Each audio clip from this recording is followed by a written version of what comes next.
I'm talking to Mychal Denzel Smith from The Nation, thenation.com.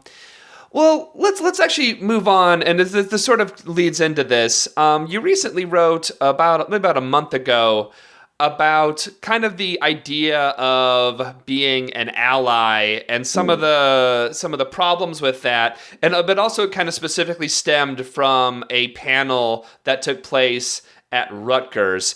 So describe what actually happened at the panel if people actually haven't heard that, because it's actually a really frightening thing that happens far too often. Yeah, it was at the Brecht Forum here in Brooklyn. There was a panel discussion that my friend Brittany Cooper, who is a professor at Rutgers and also a contributor at Salon.com, was participating in to discuss the idea of allies and comrades and what it means, what these words mean when you're building movement. So you essentially people that are outside of or not directly affected by a certain social justice issue, but let's, for example, men who identify as feminists or feminist allies. What is their role? How do we navigate that space, particularly with people, exercising privilege and not understanding when they are exercising privilege, and how to better teach people to be allies. So it's a panel discussion about that issue, and Brittany was sitting there, and there's a black man on the panel who is talking about liberation of black people, and to her mind, it sounds a lot like the Black Power rhetoric of the 60s and 70s, that it often left out black women.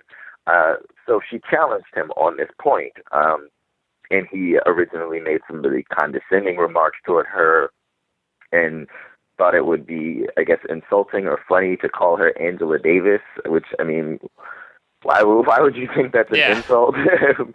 But yeah, she's awesome. It's like, right, ouch. Exactly. How dare you?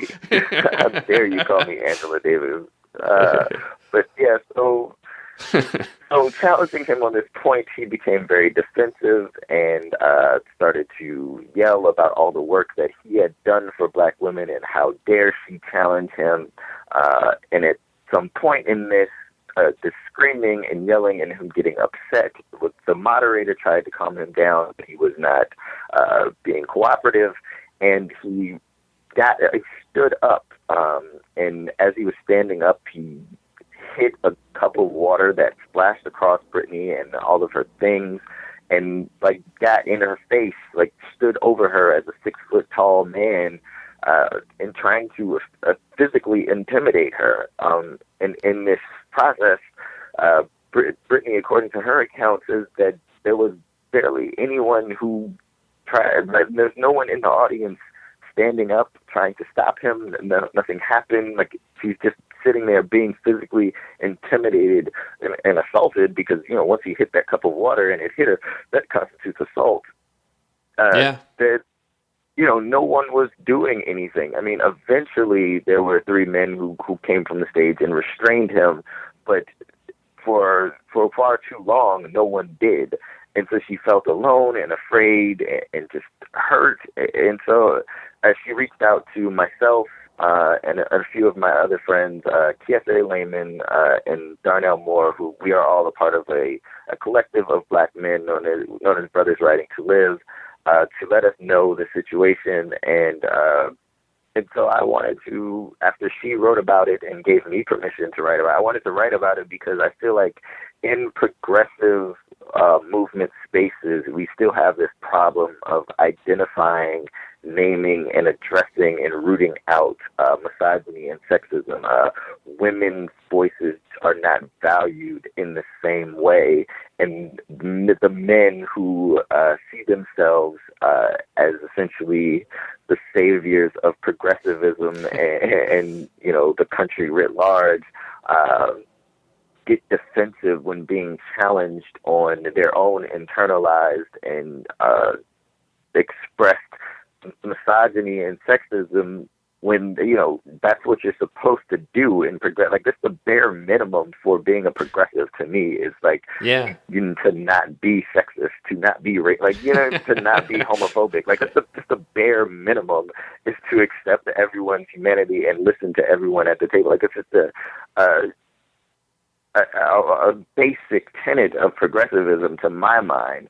But we still have this problem, and I compared it to essentially what was going on at the time with Russell Brand, who wrote this lengthy article about how he doesn't vote and fomenting revolution and all these other things, and got a lot of press behind this.